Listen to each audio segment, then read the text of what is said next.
반갑습니다. 붓다의 복과 지혜입니다.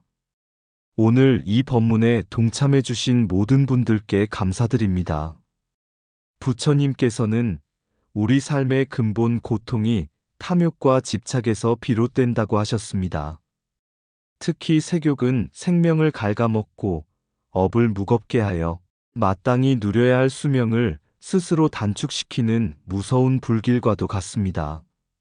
세상 사람 10명 가운데 오직 2사람만이 제명을 다하고 떠난다 하였습니다. 그만큼 많은 이들이 욕망에 끌려 억울하게 삶을 마친다는 뜻입니다. 그러므로 불도를 배우는 참 뜻은 탐욕의 뿌리를 끊고 생사의 윤회를 벗어나 청정한 길을 걷는 데 있습니다. 오늘 이 시간을 통해 우리 모두가 마음의 때를 씻고 청정한 계율과 바른 관상을 지켜 부처님과 감응하며 참된 행복과 해탈의 길로 나아가시기를 발언합니다. 자, 그럼 명대로 살다가 명이 다해 죽는 사람은 10명 중에 2명뿐이다. 그 여정을 함께 해볼까요? 옛날 석가모니 부처님께서 기원정사에 머무르실 때의 일입니다. 어느 날 한 젊은 비구가 찾아와 부처님께 물었습니다. 세상 사람들은 모두 오래 살기를 바라는데 어찌하여 많은 이들이 병들고 일찍 죽는 것입니까? 부처님께서는 조용히 그를 바라보시며 말씀하셨습니다. 사람의 수명은 본래 하늘이 정해준 바가 아니라 스스로 지은 업에 따라 짧아지기도 하고 길어지기도 한다. 탐욕과 음욕에 빠진 자는 기운을 잃고 마음이 혼탁해져 10명 가운데 8분 제명을 다하지 못하고 억울하게 죽는다. 그리고 부처님께서는 한 가지 비유를 드셨습니다. 밝은 등불에 기름이 가득하다 하여도 바람 앞에 두면 오래가지 못하듯 사람의 몸도 계율과 청정한 마음으로 지켜내지 않으면 순식간에 꺼지고 만다. 그러므로 색욕을 멀리하고 모든 여인을 어머니와 누이, 딸처럼 보며 마음을 지켜야 한다. 이렇게 하는 이는 제명을 다할 뿐 아니라 그 색마저 법향처럼 맑아질 것이다. 젊은 비구는 그 말씀을 듣고 큰 두려움과 감사의 마음을 품었고 그날 이후 스스로를 엄격히 단속하여 끝내 장수하며 법을 전하는 스승이 되었다 합니다. 옛날 사위국에 한 장자가 있었습니다. 그는 젊고 부유하며 건강했지만 음욕을 절제하지 못하여 늘 여색을 쫓았습니다. 사람들은 그가 복을 많이 쌓았으니 오래 살 것이라 여겼습니다. 그러나 불과 40이 되기도 전에 병이 들어 쇠약해져 버렸습니다. 그 소식을 들은 제자들이 부처님께 여쭈었습니다. 세존이시여, 그 장자는 재물이 많고 의복과 음식에 부족함이 없었는데 어찌 이처럼 일찍 목숨을 잃게 되었습니까? 부처님께서는 제자들을 바라보시며 말씀하셨습니다. 사람의 수명은 타고난 명수가 있는 것이 아니라 스스로의 행위에 따라 길어지기도 하고 줄어들기도 한다. 10명 중 8분 음욕 때문에 생명을 단축한다. 음욕은 몸을 쇠약하게 하고 정신을 어지럽히며 기운을 잃게 하여 스스로 수명을 깎아내린다. 그리고 부처님께서는 이어 말씀하셨습니다. 더욱 두려운 것은 음욕의 습기는 죽은 뒤에도 따라다닌다는 것이다. 설령 연불로 정토에 태어나려 해도 마음속 깊이 남은 욕망이 부처님의 청정한 감응을 가로막는다. 그러므로 수행자는 항상 여색을 독사와 전갈 같은 큰 화로 여기고 모든 여인을 어머니 누이 딸로 관상해야 한다. 그래야만 음욕의 불길이 꺼지고 생사윤회를 벗어날 수 있다. 제자들은 그 말씀을 듣고 두려움과 감사의 마음으로 고개를 숙였습니다. 그날 이후 많은 이들이 음욕의 위험을 깨닫고 계율을 지키며 청정한 삶을 살았다고 합니다. 색욕은 달콤한 꿀 같으나 그 속에는 독이 숨어 있다. 음욕은 몸을 쇠약하게 하고 마음을 혼탁하게 하여 수명을 단축한다. 10사람 중 8분 음욕 때문에 제명을 다하지 못한다. 욕망은 생명의 기름을 태워버리는 바람과 같아 오래가지 못하게 한다. 음란한 습기는 죽음 이후에도 따라와 정토왕생을 가로막는다. 모든 여인을 어머니 누이 딸로 관상하라. 그러면 욕망이 일어날 자리가 없다. 음욕을 적의로 여기면 복을 얻고 음욕을 즐거움으로 여기면 재앙을 부른다. 색심은 작은 불씨 같으나 한 번 타오르면 온 생명을 태워버린다. 청정한 마음은 수명을 길게 하고 탐욕의 마음은 목숨을 짧게 한다. 음욕을 끊는 것은 단지 계율이 아니라 생사를 벗어나는 열쇠다. 아름다운 모습은 한꺼풀의 피부일 뿐, 그 속은 부정으로 가득하다. 욕망은 순간의 즐거움 같으나 그 과보는 무량겁의 괴로움이다. 계율을 지켜 음욕을 멀리하는 이는 복과 수명을 함께 누린다. 색욕은 무늬 없는 도적과 같아 방심하는 순간 생명을 빼앗는다. 청정한 마음으로 살아가는 이는 제명을 다하고 부처님 곁에 나아간다. 옛날 인도의 어느 마을에 한 젊은 수행자가 있었습니다. 그는 출가하여 계율을 지키고 선정에 들기를 원했지만 여전히 세속의 아름다움에 마음이 흔들리곤 했습니다. 길을 가다 여인의 미색을 보면 한순간 번뇌가 일어나 마음이 불안정해지고 좌선 중에도 미묘한 집착이 올라가 수행이 흐려지곤 했습니다. 어느 날 그는 부처님께 나아가 고민을 말씀드렸습니다. 세존이시여, 저는 계율을 지키려 하나 눈에 비친 아름다움이 제 마음을 흔듭니다. 이 집착을 어찌해야 하겠습니까? 부처님께서는 자비로운 눈빛으로 말씀하셨습니다. 그대여, 여인을 볼 때 어머니 누이 딸로 관하라. 그러면 애욕은 줄어들고 자비심은 자라나리라. 또 미색은 달콤한 듯하나 독보다 무섭다. 집착은 곧 악도의 문이니라. 그리고 부처님은 그를 데리고 시체가 놓인 숲으로 가셨습니다. 그곳에는 얼마 전 세상을 떠난 젊은 여인의 시신이 있었습니다. 처음엔 곱던 얼굴이 시간이 흐르자 색이 변하고 부패하며 결국 뼈만 남게 되는 모습을 차례로 보여주셨습니다. 부처님께서는 말씀하셨습니다. 이 몸은 무상하여 반드시 변하고 썩는 것이니 이를 보고 탐욕을 일으킬 것이 아니라 무상을 관하여 집착을 여의어야 한다. 시신의 모습은 우리 모두가 걸어가는 길이다.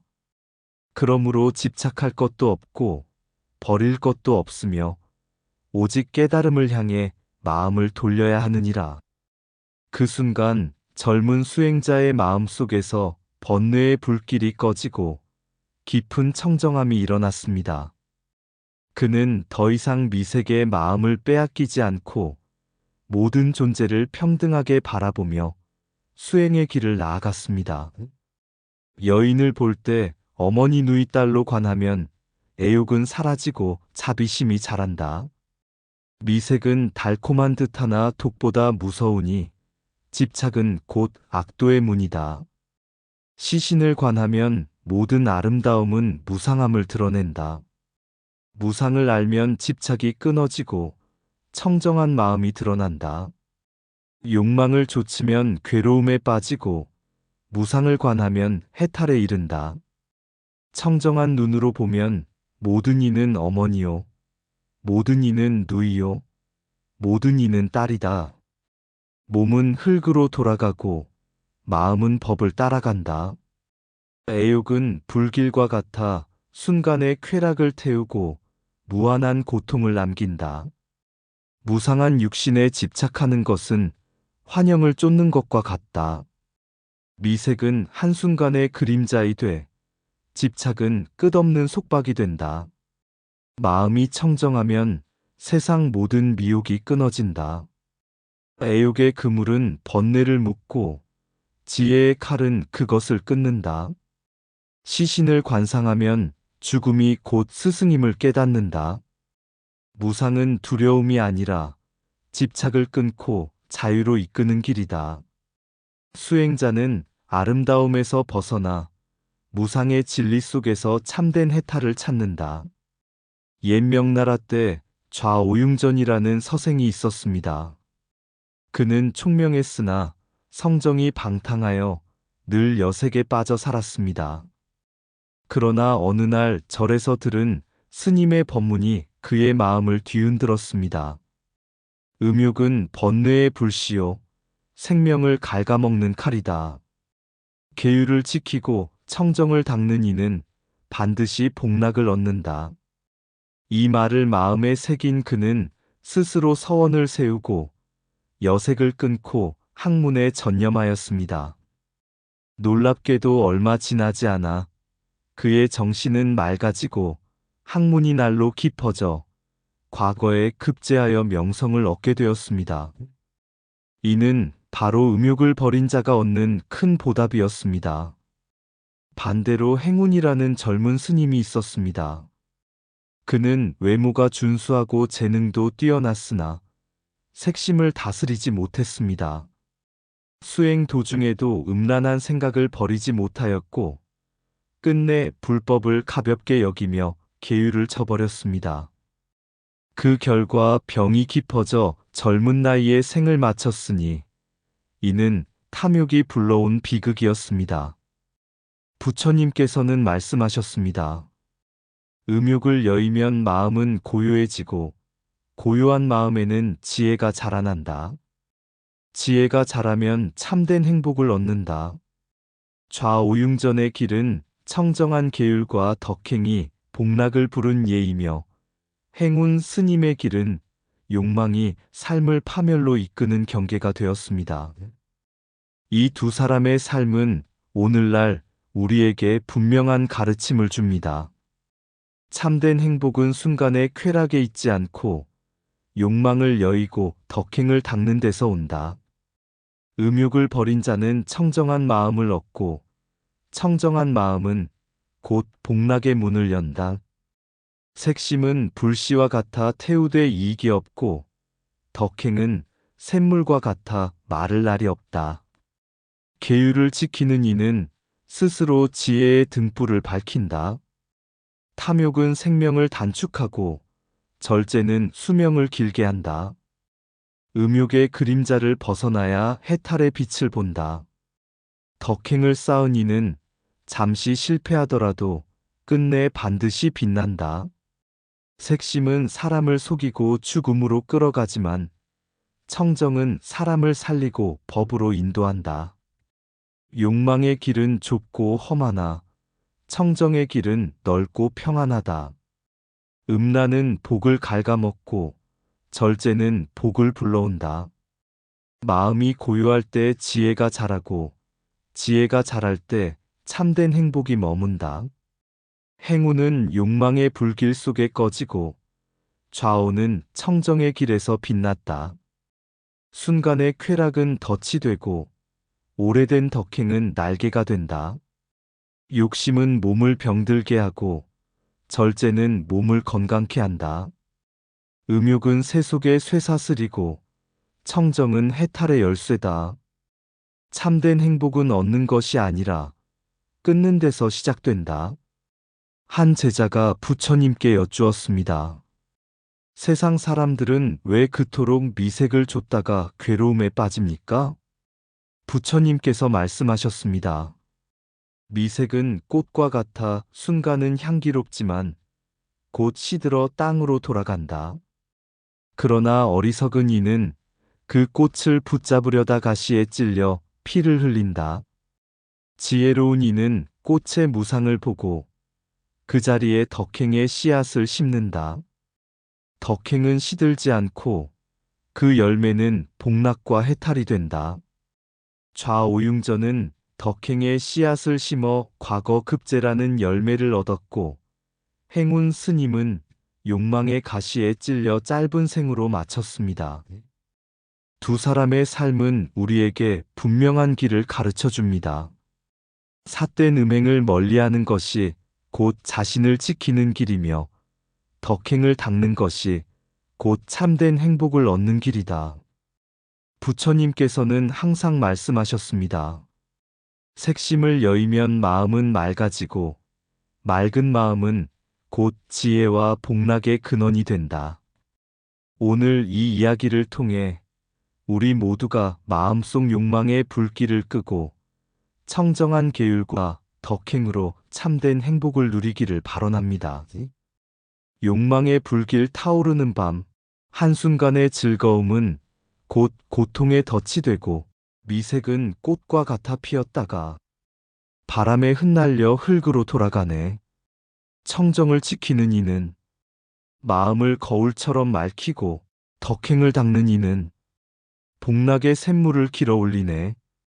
욕심은 생명을 갉아먹고, 절제는 수명을 더하며, 집착은 사슬이 되지만 끊음은 해탈의 열쇠가 되네. 참된 행복은 어둠에 있지 않고 버림에 있으며, 사람의 복은 탐욕에 있지 않고 덕행 속에 피어나네. 이상 붓다의 복과 지혜였습니다. 오늘도 복지구족한 날 되세요. 구독과 좋아요는 붓다의 복과 지혜를 밝히는 큰 자비의 등불이 됩니다.